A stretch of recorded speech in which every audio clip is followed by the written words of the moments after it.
Okay mga tugang, kaibahan ko po ngunyan ang all the way from Los Angeles, nasa Orange Country, ang aking amiga, ang aking kaibigan, matagal ng kaibigan ko ito na taga Dagupan, Pangasinan, pero ngayon naninirahan na siya sa California, walang iba kundi si Doris De Venecia.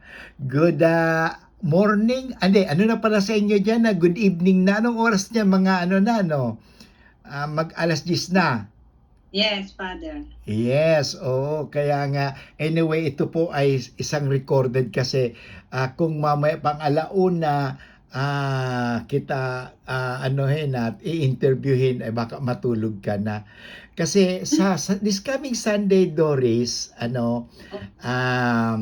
ay Mother's Day, So, ikaw bilang nanay, so you are a mother of how many children palan? 3 children, Father. 3 1 children. boy, 2 girls. Yes. At yung mga children mo, kasi yung nando ka na sa Amerika, kayong dalawa ni Abing, yung asawa mo, So, yung panganay, nandiyan sa Amerika. Yes, Father. Si Auring, yung bunso, ay yung yung sumunod si Paulo nasa Pilipinas. Yes, Father. At the same time, masarap talaga ang kanyang, Mexican food. Yes, Father. Cilantro. Cilantro, alam mo na kumain ako doon sa sa Baguio. Saka maraming branches na pala sila, no? Yes, Father. Blessing nung sa ano bang branch ng business mo? Ay, sa Alabang. Saka yung sa may sa may UP UP Quezon City. So yun. So talagang at ang sipag-sipag ni Paula, kaya gusto kong batiin yung anak mo talaga, Grabe, sa religious pa ngayon, Oo. Nagbabasa ng Bible pati ngayon, Oo. Kasi kung ano nila sa nanay nila. Yes, syempre. Yung totoo yan, natitingala sa mga magulang, lalo sa nanay. Kaya nga yung mga anak ay talagang ginagaya nila kung ano ang nakikita nila sa kanilang mga nanay o sa kanilang mga tatay. So nakita na ikaw ay very religious at devotee ka ng Our Lady of Manawag, kayong dalawa ni Abing. So nakita rin, ang pagiging religious. At very important yung faith mo, yung ang foundation nila yung talagang may faith, kasi paglaki nila talagang yun ang maalala nila. Iyon. Yung faith. At yung faith, yung so napakagandang magandang ugali ng isang nanay na i-develop talaga yung faith, yung paniniwala sa Diyos. Talaga yan. Talaga. Pang biblical times na yan, di ba, Father? Paniniwala sa Diyos. Okay, napakaganda. Kaya naman, wala ka naman mga anak na mga pasaway, mga sinasabi na nagkakaroon ka ng problema na malaki. Thank you, Lord. Talaga, I'm so blessed, Father. Wala naman akong pasaway talaga. Wala. Yeah. Iba, yung lalo na sa lalaki, Father, yung maano sa drugs, mga ganyan, wala akong ganun, Father. Talagang I'm so blessed. Yeah, napakaganda kasi depende, sabi nga, kung paano po pinalaki ang inyong mga anak. Yes. Ngayon, sa Father, sa Amerika, may dito, may difference. Kasi ay, ang kultura. Talaga i-prepare mo ang faith nila kasi cultural Yes, change. Oo. Ng mga tao dito. So talagang dapat, sa tingin ko, yung anak ko, yan ang lagi kong sinasabi rin sa kanya. Iba dito sa Amerika, so you have to, kaya nga naka-enroll sila sa Catholic school para matuto sila ng Father. So, ilan at ikaw now as a mother of a daughter and of your son, ngayon you are now a grandmother. So gusto kong i-share mo sa amin ano ba ang tingin ng isang grandmother, sabi, a mother of a mother, nanay na naging nanay. Nanay ka noon, pero nanay ka pa rin ngayon. Ano? Ay, Father, ang pagiging nanay is sa akin until the end talaga.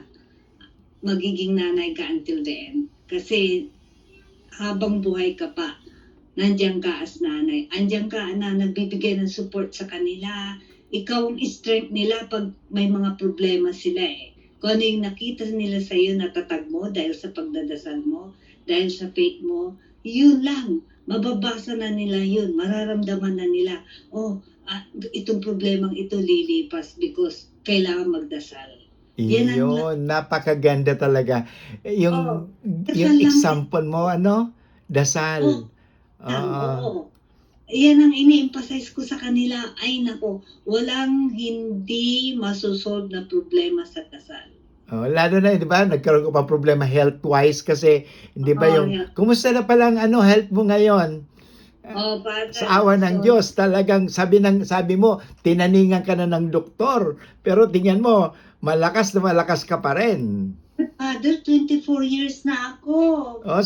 Tinaningan ka ng doktor na ganito, pero tingnan mo, 24 years na nabuhay ka pa. Tingnan mo, blessing ka talaga.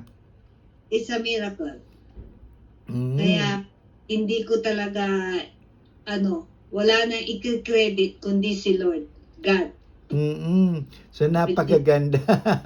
So, maganda yung pinalaki mo yung mga anak mo, lalo na ngayon as a grandmother din, So, yung mga anak, apo mo. Pero yung mga apo ko, iba-iba nga, Father. Iba yung dito, iba yung... Yes, Amerika, iba ang kultura, iba naman ang kultura sa Pilipinas. Pwede mo ilan pa lang apo mo? Diyan sa Amerika, ilan ang apo mo? Babae, Father. 3 girls. 3 girls sa diyan sa Amerika. Sa Amerika, 3 girls. Sa Pilipinas, 3 din, 2 girls and 1 boy. Ay, nag-iisa lang si Si ano pangalan ng apo mong lalaki? Sino? Si Benny. Ay, si Benny. Oh, ang laki na ni Benny ngayon, Tingnan mo yung father, 17 years old, pero malayo siya sa magulang niya, nandun siya sa Manila nag-aaral. Pero nagsisimba siya every Sunday kahit na walang kasama. Wow, talaga. Iba talaga pag pinalaki mo, Oo. Kasi, di ba, remember, Father, nung sila ay hindi pa prepared, akong nagpalaki kay Benny for 7 years. Yes, oo. 7 years old ka, at time na siya na i-turn over kasi 7 years old na. Age of, kailangan mapunta na siya sa magulang niya. So, nakapulot din siya sa aking pagiging madasalin. Totoo yan kasi the first 7 years, so sabi nga, the first formative years na yan, talagang nandoon lahat ang malaking impluensya mo kaysa sa tatay niya o sa nanay niya kasi yung formative years, talagang naibuhos mo sa kanya. Oo, naku, alam mo ba, Father, pag tatanungin mo siya, nagsimba ka ba, Benny? Sasabihin mo sa kanya, sasabihin niya, syempre, Mama, nagsimba ako. Kahit mag-isa ka lang, kahit na walang magulang mo, nagyayaya ka ba sa mga barkada mo na magsimba? Ako lang, kasi mas makapokus ako pag ako lang. Kasi mamaya, baka ayaw naman magsimba yung mga barkada niya. Pero maganda. Hindi siya na-influence ng, hindi na ako magsisimba kasi hindi sila nagsisimba. So di ba, Father? Sariling identity na tinutumbok, sinusundan. Kung ano yung nakita niya, yun ang ipapractice niya sa buhay niya. Yun, napakaganda yun kasi. By the way, 8 na yung apo mo, ano ang tawag sa'yo, yun sa Amerika, grandmother? Anong tawag sa'yo? Ang tawag nila sa akin, pareho sa Pilipinas. Lola? Mama. Ay, Mama. Ay, very good. At least, sabi mo nga talaga, hindi nawawala ang pagiging mama. Hindi nawawala ang pagiging mama. Pwede, Yes, total. Sabi mo talaga hindi nawawala ang pagiging mama na kahit na hindi ka na ano talaga o grandmother ka na, still mother na mother ka pa rin sa mga anak mo. Ay, siyempre naman mother na mother pa rin kasi nakikita ko sila eh, and then I communicate with them. Lahat si Kyra, Ayun, magandang communication. kino-communicate ko si Kyra dahil malayo nga. Ang layo-layo niya, pero nagko-communicate ako sa kanya. Ang guidance ko sa kanya, ano pa rin siya sa akin. Believe pa rin siya as a nanay. Tama yan. Communication kasi connected pa rin kayo talaga kahit na nga sinasabi na ikaw nasa Amerika, si Abing nasa Amerika at nandiyan ka sa inyong panganay na anak na kay Aurin, ano, at wala ka doon kay Paulo sa kay Kyra, pero patuloy pa rin ang inyong communication, parang nandoon pa rin lagi kayo nagkakausap-usap. Oh, at saka pag may problema sila, para kaming, yung may meeting. Nagmi-meeting kami, o ganito, problema niya, o ganyan. Pinag-uusapan namin yun, dinidecide namin yun na, nag-share kami kung anong the Maganda best. yun yung tinatawag na family dialogue. Ano? Oo, Father. O, di ba, Father, mostly naka-gadget sila, yung mga, ngayon, di na sila nag-uusap-usap. Pinapaalala ko sa kanila yun. You communicate, ganun lagi ako. So, tama-tama ito, sinasabi Doris na long distance relationship, hindi naman talaga sagabal yun as long as there is communication. So, madalas ba yung usapan ninyo or from time to time? Tulad tayo, hindi ba? From time to time, can I call you? Yeah. Talagang pasalamat tayo sa nag-invento ng ganitong 'di ba, mura-mura. Oo, dati tatawag ka sa telepono, mahal na yon. Ilang dollars yung tatawagan kita. Pero ngayon, Technology ngayon maganda.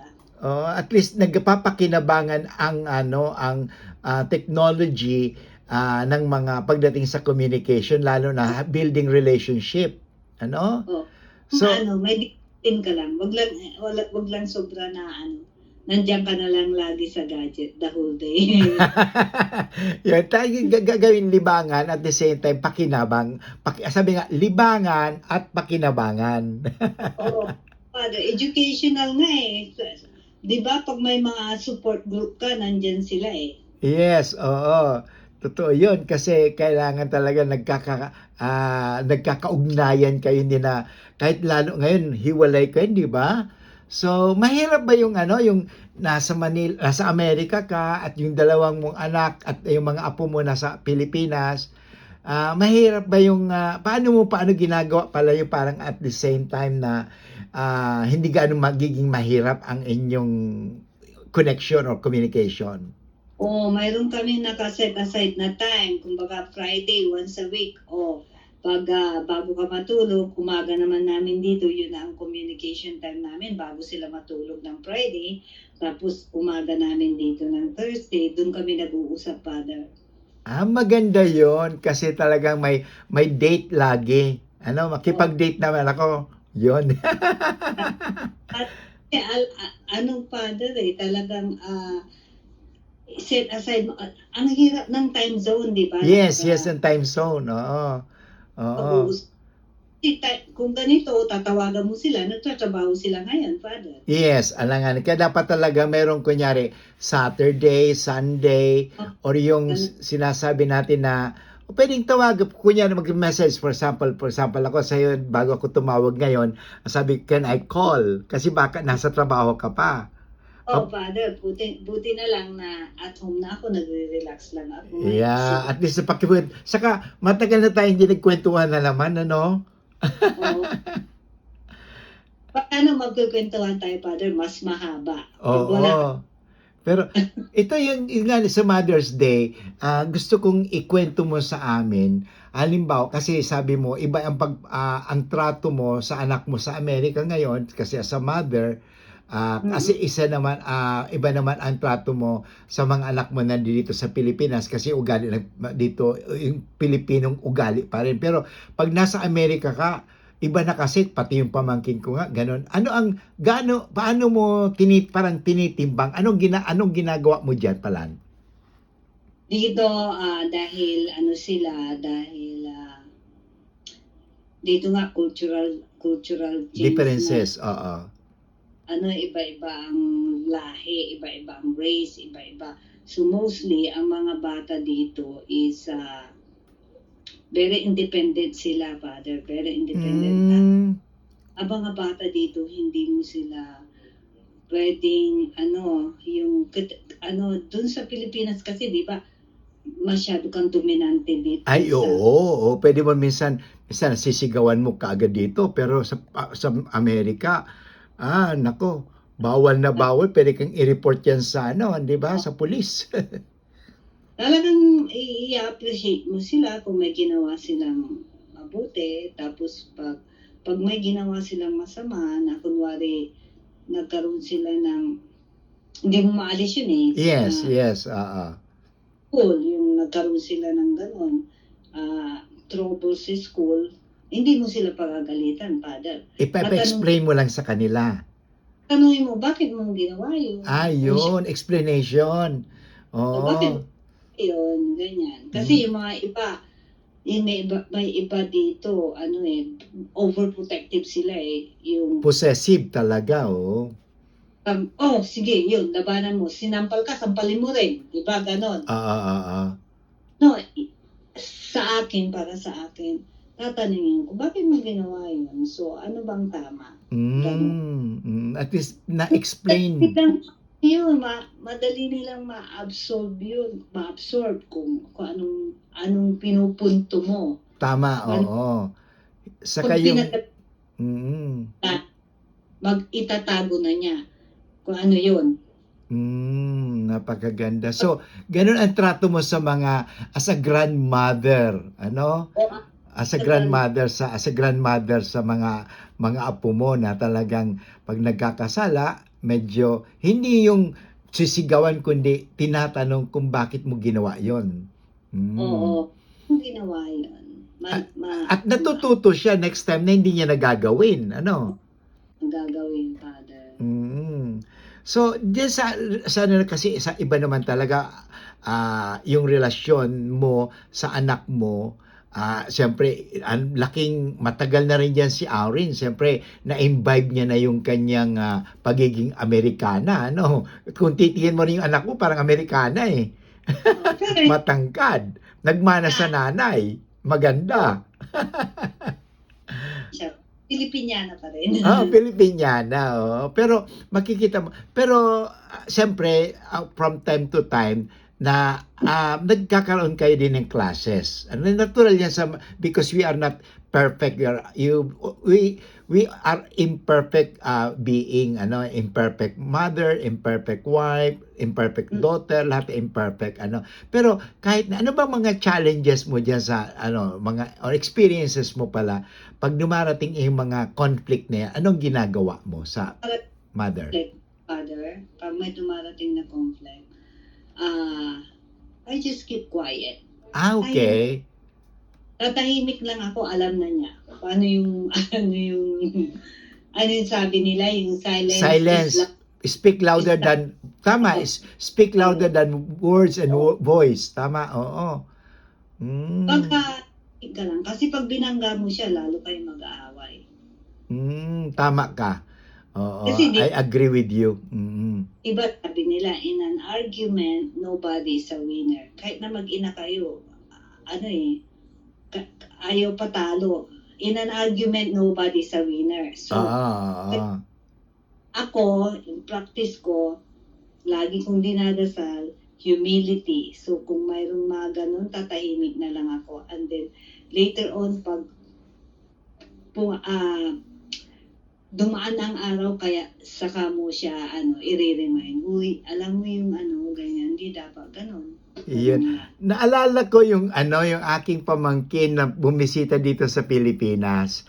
Oh, Na si May noon was about only 8 years old. So, alam mo ang magandang, di ko talaga makalimutan yung sabi ni May na kasi yung auntie niya ay yung lola, grandma niya, auntie ko, nakasama niya pumunta dito sa Pilipinas. Sabi niya, Grandma, kasi pinag-uusapan siya. Sabi niya, Grandma, you're hurting my feelings. Wow, di ba? Ganun naman. Wow, sabi ng mga batang ito, very polite na, Ma, why are you talking about dito sa Pilipinas minsan baga may mga aki kita, may mga aki, mga Bicol na, may mga bata, may mga anak na, grandma, bakit mo ako pinag-uusapan? Pero sila, Oh, you're hurting my feelings. oo. Maganda sila kasi low tone ang mga bata dito, hindi sila maingay.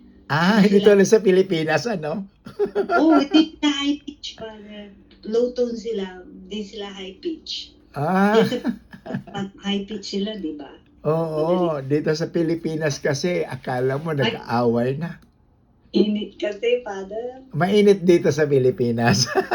Lalo ngayon ng heat index, John, sa inyo, kumusta sa magsa-summer na baga sa California, no, sa inyo? Pa rin, Father. Mayroon yatang talagang change. Palamig pa rin eh. Malamig pa rin dyan. Oo, malamig pa rin. Tama sinasabi yung climate change sa mga malalamig na dati na malalamig, ngayon mainit. Sa dating nagbabaliktad na talaga ang climate. Oh. Di ba, ang summer is July. So hanggang ngayon, hindi pa. Ginubuhay ba ito? Ano ba? Live. Yes, nandyan. Hi, Auring. Ayan po ang nanay. Yan po ang nanay. Gusto ko tanungin din ang nanay na to. Kasi Mother's Day. Happy Mother's Day. Tama-tama, nandyan kayo Mother of the Mother and now as a mother. To your mother. How is your mother? Now talaga, how is your mother? How would you describe si Doris as a mother? And later, how would Doris describe you as a daughter? Sige nga. Totoo yan, Father. Kung ano Sige nga, Sige, very good ito, ha. Okay. So, tama-tama, special presentation ito sa Mother's Day sa programa ko. Mami, Father, very unconditional ang love niya. Wow, talaga. Thank you for the support talaga. Nakita ko naman. Kaya tingnan mo, dati tinaningan na si mama mo ng ganito, but because of your love, at the same time your support sa kanya, 24 years na, di ba? Ka pa rin talaga. Very unconditional talaga ang love. Yan talaga ang maganda. And ito na nga, so, you are now a mother of 3 children, ano? Yeah. Yeah. And paano mo pala, how are you bringing them up na in a different culture? Kasi dati, you were brought up dito sa Pilipinas. That this time, yung mga anak mo, you are bringing them up not in the Philippine culture, but in a mixed culture na, lalo na sa Amerika. Paano, iba ang how would na si yung panganay mo? 14, Father Butch. 14. Wow. Dati yung anak mong isa, kalong-kalong ka lang siya ng yung 2002 ba yun? Nung pumunta ako, 2015. Ano? Yung bunso, how old is na yung bunso? 9. Ay, 9 years old na, parang ganun lang, So, ibig sabihin, 9 years na ako hindi nakapunta ng Amerika. Dapat. Yeah. Oo nga, 9, tama. May picture pa ako sa kanya, kalong-kalong ko yun. Oo. So, now, how are you bringing them up in a different culture? Paano? Kasi iba ka kung paano ka pinalaki ni mama mo, pero iba naman sila kung paano mo pinalalaki ang mga anak mo. Alam mo, Father, very hard. Very hard.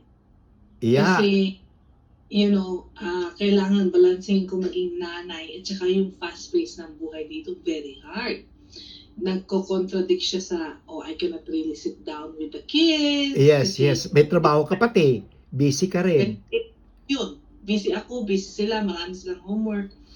So, kami ni Chad, ang kaming decision was important.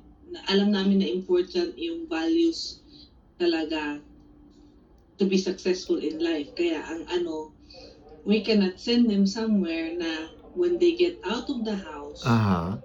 yung culture na ituturo iba yung values na ituturo na different from the home. Aha.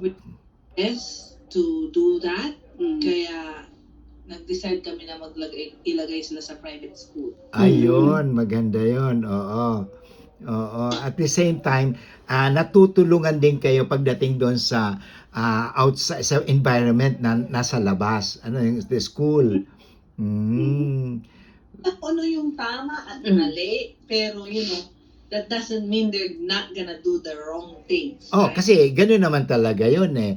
We have sabi nga, we just learn from our mistakes. We just learn from our sins, kundi sa kasalanan din, So learning lang, So nandoon naman kasi 'yon. Pero at least natuturuan mo sila. Ah. Values nga, Father, ang tinuturo niya. Ayun, saka nakikita naman sa inyo paano ka, 'di ba, pinalaki ni mama mo? Pero hindi ko kakayanin yung patience ni Mami. Ay, Hindi ko oo. Totoo 'yon. Iba, siyempre, and totoo naman, kasi your mother was brought up in a different situation, different time, as you were brought up in the different situation. Kaya iba Oo. naman ang sitwasyon mo kay mama mo during that time na pinalaki ka, at the same time ngayon naman, iba naman ang sitwasyon mo kung paano pinapalaki mo ang mga anak mo. Mm-mm.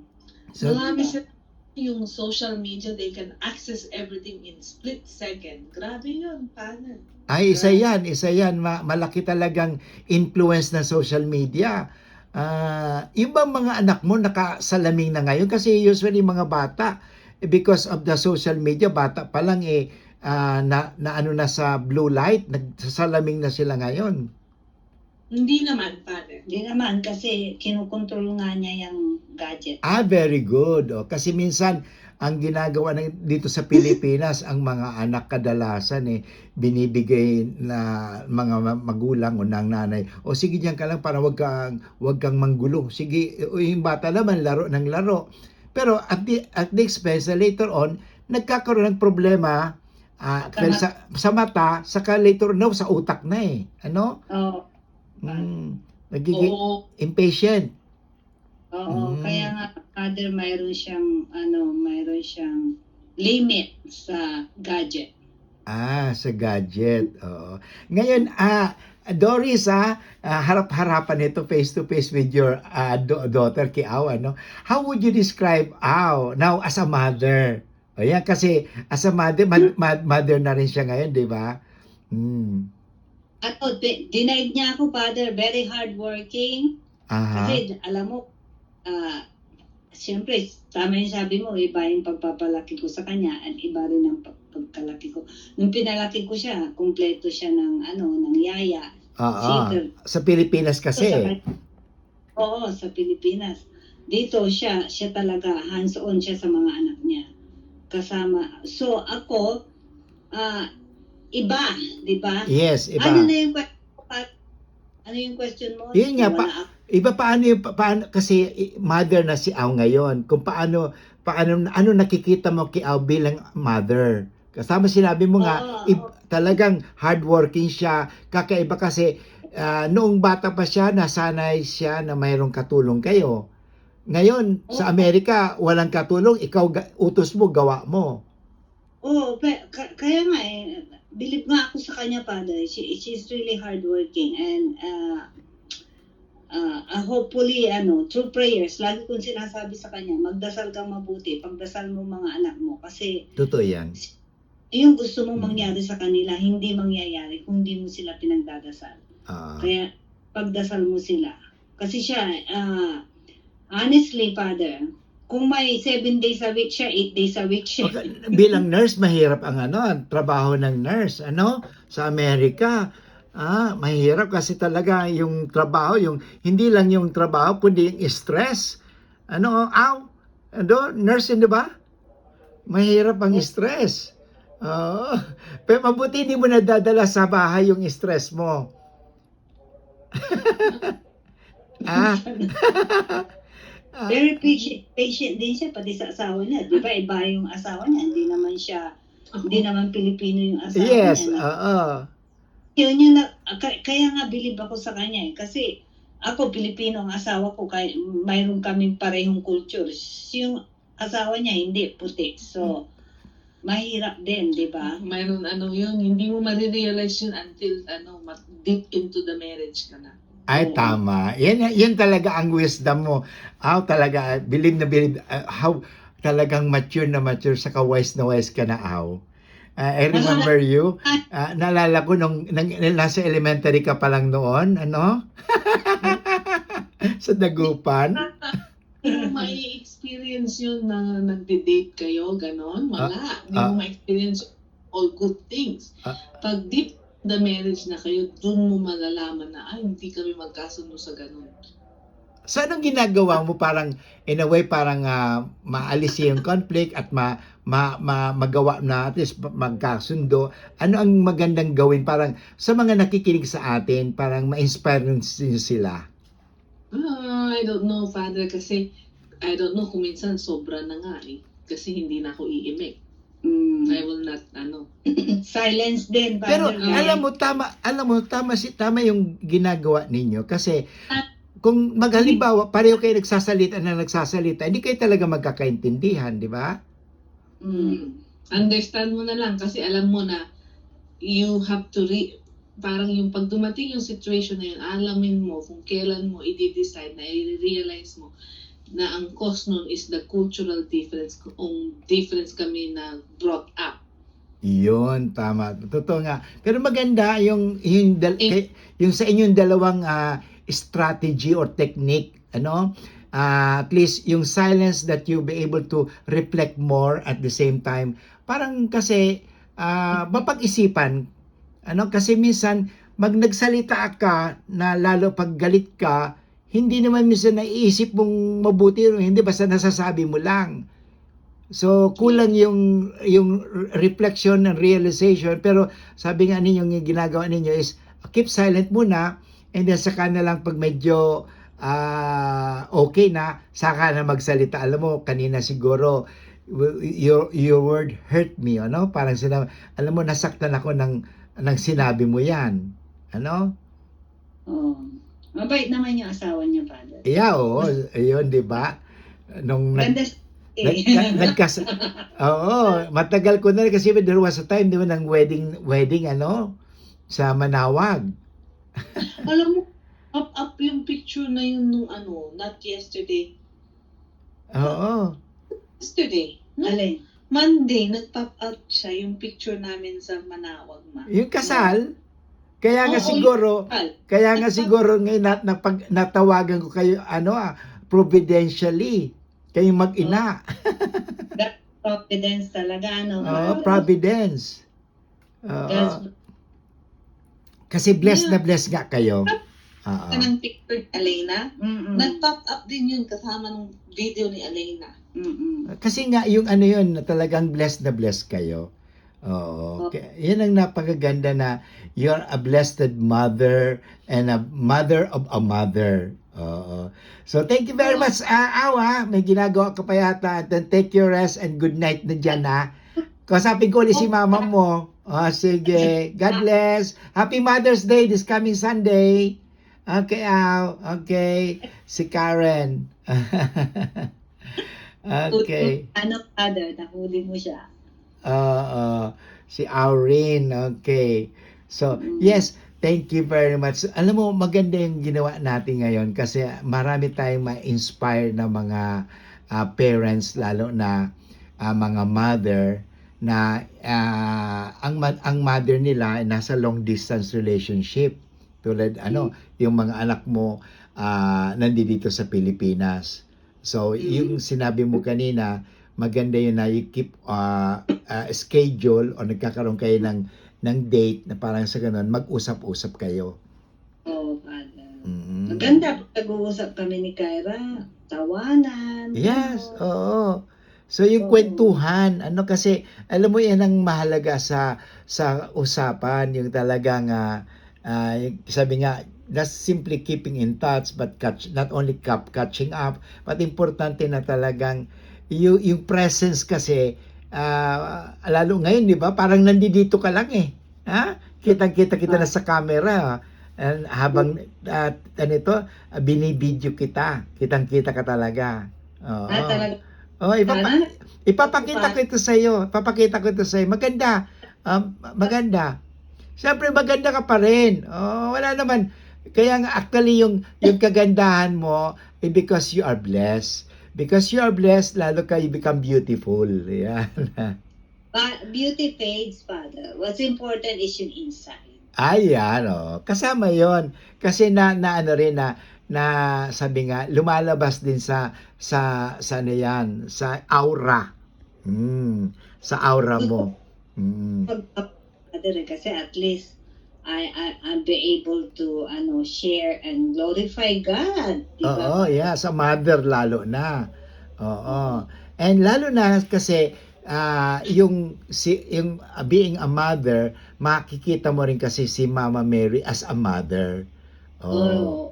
Si Mama Mary as the mother. Lalo kayo yung devotion mo kay Our Lady of Manawag, no? Mama, grabe. Yeah, yung ina. Yeah. Kaya yun din ang yan ang tumutulong sa iyo ngayon kung bakit hanggang ngayon ay talagang malakas ka, at the same time yung pagiging mong nanay, sabi mo kanina, talagang habang buhay. Hindi ito pagkatapos na mapag-aral ko sila tapos na, hindi. Hindi. Lifetime commitment yun, Father. Lifetime ang pagiging mother. So as a mother, yung pag-aaruga, pag-alaga, pag-coach, so, but meron bang panahon ka rin na medyo, siyempre, natural naman yun, nagkakaroon tayo ng na ibang na galit ka sa anak mo, or na anong ginawa mo nung medyo, siyempre natural, di ba, nagkakaroon ka rin na mga frustration, kasi gusto ko sa kanila, alam mo, nag-evolve na yata ako, Father. Nag-grow ka talaga. You have outgrown, tawag yan, outgrown, You have outgrown na. Parang self-sacrifice talaga na ayaw ko na silang maramdaman nila yung galit ko sa kanila. Ayaw kong iparamdam na sa kanila yun. Ay, yung mga, nung bata pa siguro, talaga noon, pero nang lumaki na sila, hindi mo na sila pinagagalitan, kundi tinuturuan. Tinuturuan sila, and then, ayaw ko na ipakita yung di ba sabi mo, there are times na iinis ka sa kanila. Yeah, natural lang yan.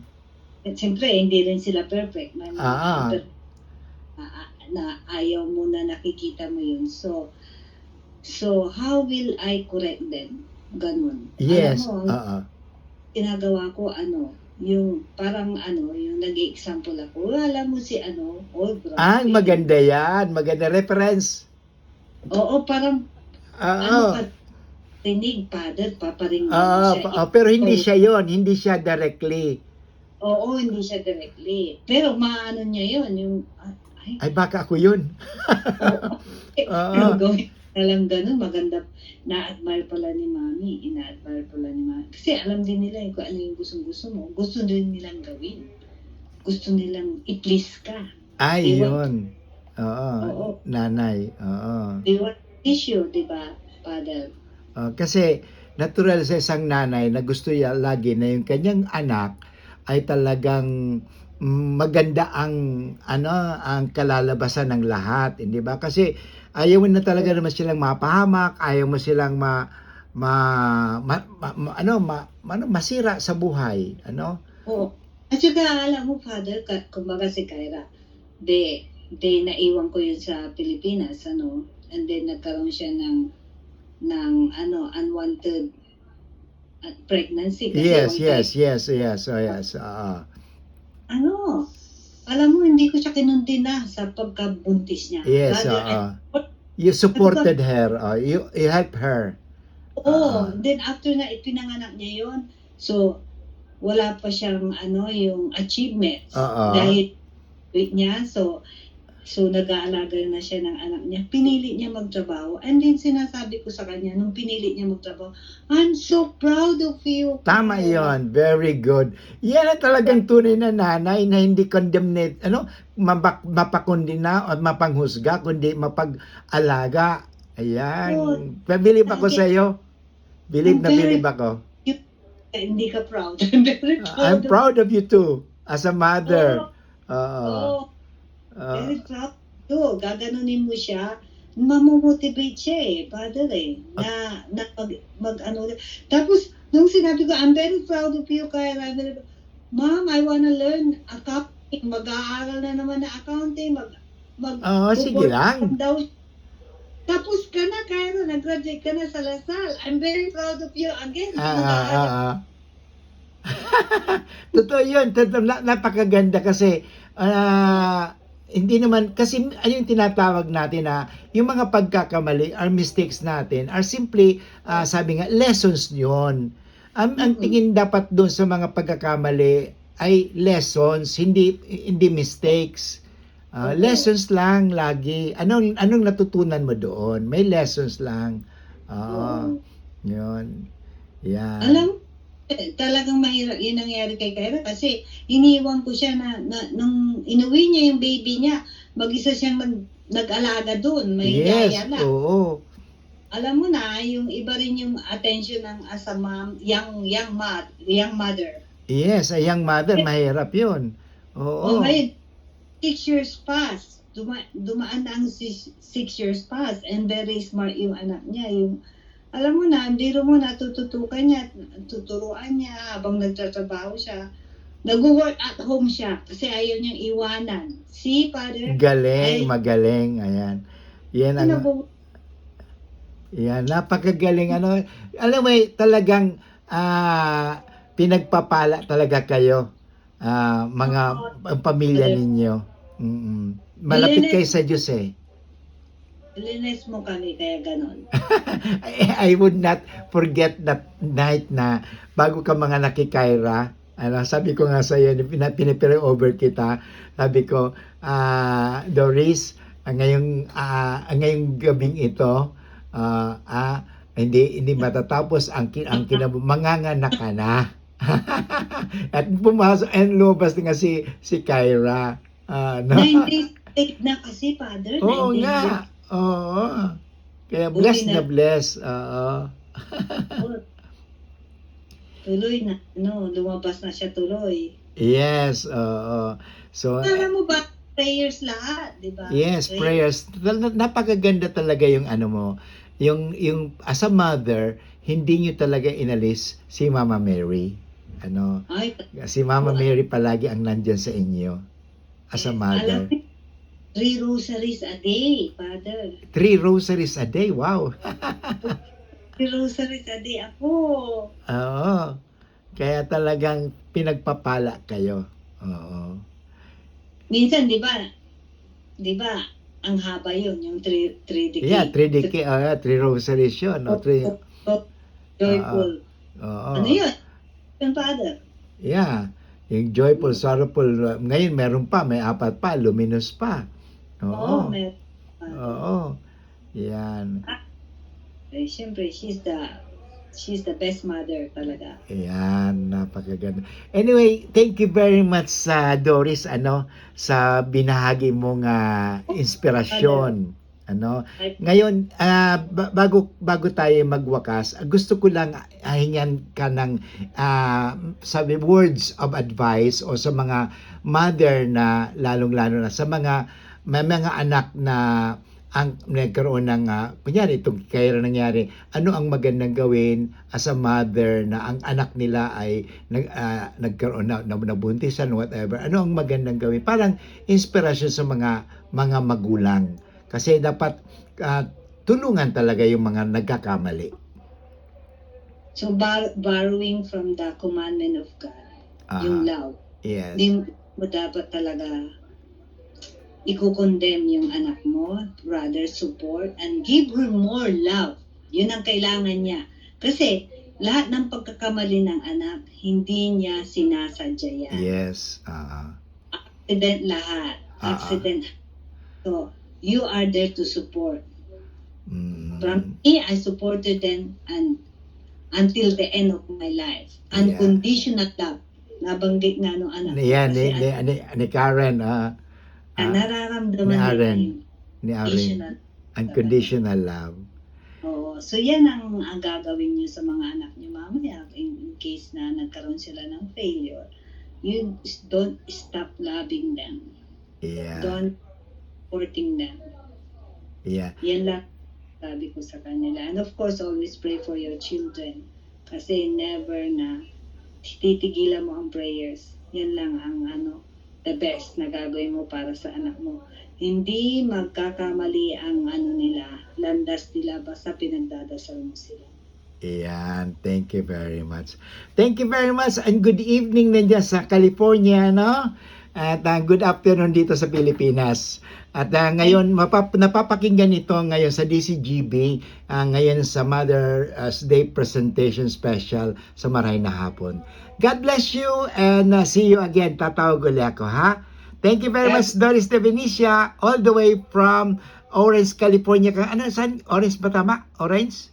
Orange County. Orange County sa California. Bye-bye. God bless. Okay. Thank you. Bye-bye.